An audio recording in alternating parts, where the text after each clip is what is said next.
Pemirsa, keterangan bohong yang disampaikan sejumlah saksi dalam persidangan kasus pembunuhan Brigadir Yosua menimbulkan pertanyaan, apakah saksi itu mendapat tekanan atau ancaman dari sejumlah pihak ataupun terdakwa.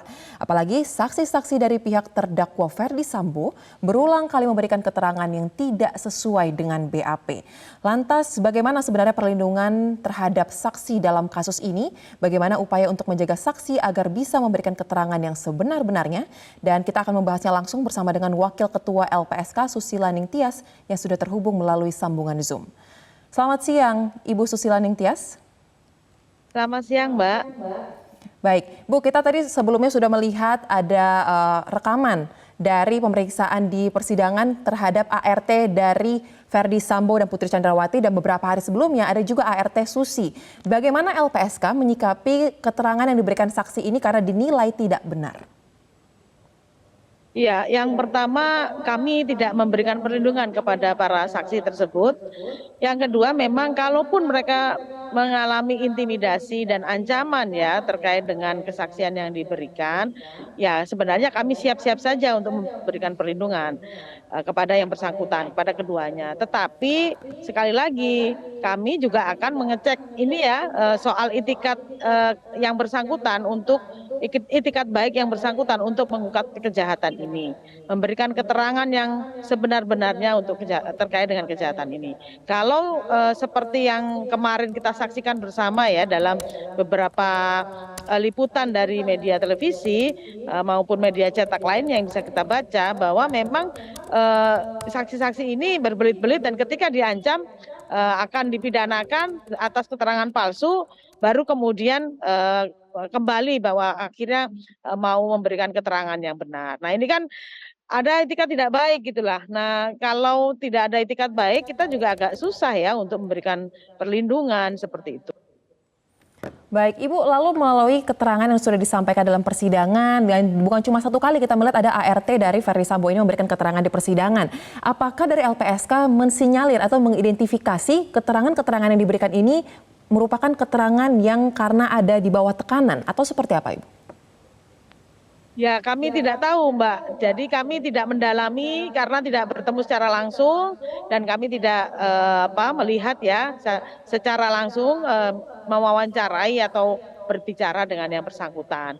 Kalau secara umum sih bisa saja bukan hanya karena intimidasi ya, tapi mungkin soal keberpihakan karena ada relasi kuasa yang di sini ada yang ada relasi kuasa yang bermain di sini, yaitu bahwa mereka masih di bawah kontrol dari Ferdy Sambo dan keluarga. Seperti itu yang kami lihat untuk sementara waktu, tetapi lebih detail dan lebih jelasnya memang harus kami bertemu, bicara dengan mereka sehingga mengetahui apakah memang ada intimidasi yang sangat signifikan sehingga mereka kemudian tidak memberikan informasi yang sebenar-benarnya. Lalu Bu, apakah sejauh ini dari tim LPSK sendiri sudah pernah bertemu atau berencana untuk bertemu dengan saksi-saksi dari pihak Ferdy Sambo? Kemudian yang kedua, apakah ada upaya dari LPSK untuk dapat mendorong agar saksi-saksi ini memberikan keterangan yang benar dalam persidangan? Sebenarnya sejak awal kami sudah menawarkan kepada para pihak ya, para saksi yang memang kami nilai mungkin mengetahui kasus ini dengan sebenar-benarnya. Kami sudah sampaikan bahwa perlindungan tidak hanya bisa diberikan kepada Baradae ataupun Ibu Putri atau siapa ya yang waktu itu mengajukan permohonan perlindungan, tetapi juga kepada para saksi lainnya yang mengetahui kaitannya dengan kasus ini. Nah, tapi tidak ada respon, Mbak. Jadi kami kemudian tidak meneruskan ya, waktu itu ya memang yang mengajukan cuma 2 ya, Ibu Putri dan Baradae. Dan setelah kami nilai juga akhirnya kan kita hanya memberikan perlindungan sebagai justice collaborator kepada Baradae. Baik Bu, berarti bisa disimpulkan jika nantinya saksi-saksi dari pihak Ferdy Sambo ternyata memang ada ancaman ataupun intimidasi kepada mereka, LPSK tidak bisa langsung serta-merta memberikan perlindungan atau mengawal keselamatannya karena dibutuhkan niat baik dan juga langkah pertama dari pihak mereka untuk menghubungi LPSK. Betul begitu Bu?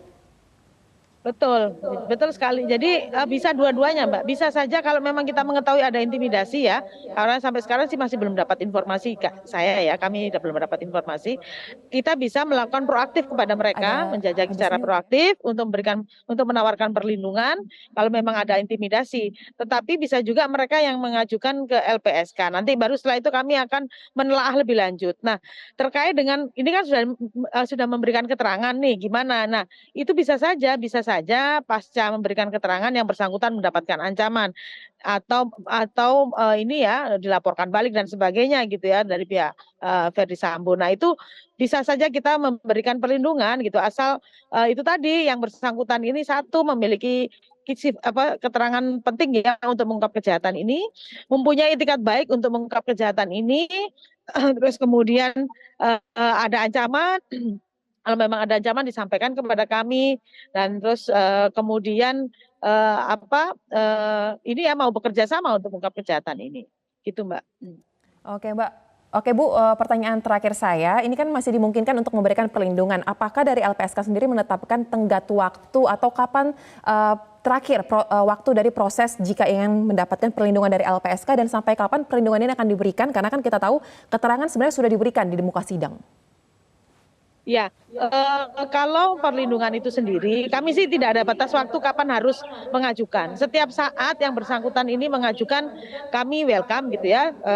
Tapi nanti kami akan menelaah lebih lanjut ya soal tadi ya saya sampaikan ada ancaman kah, ada sifat keterangan penting yang dia sampaikan dan sebagainya gitu. Nah, apakah kalau sudah kalau sudah bersaksi nggak perlu lagi perlindungan? Tidak begitu. Jadi perlindungan bisa diberikan pasca bersaksi karena seringkali para saksi ini atau para ahli gitu ya atau pelapor gitu ya pasca memberikan keterangan justru malah ada ancaman. Jadi perlindungan saksi dan korban itu bisa diberikan kapan saja ketika saksi memang membutuhkan perlindungan dan dalam ancaman yang membahayakan jiwanya seperti itu atau dalam ancaman nanti akan digugat balik secara perdata atau dilaporkan secara pidana atas kesaksian yang diberikan atau atas laporan yang diberikan seperti itu. Baik, terima kasih Wakil Ketua LPSK untuk waktunya di Metro Siang. Selamat kembali bertugas.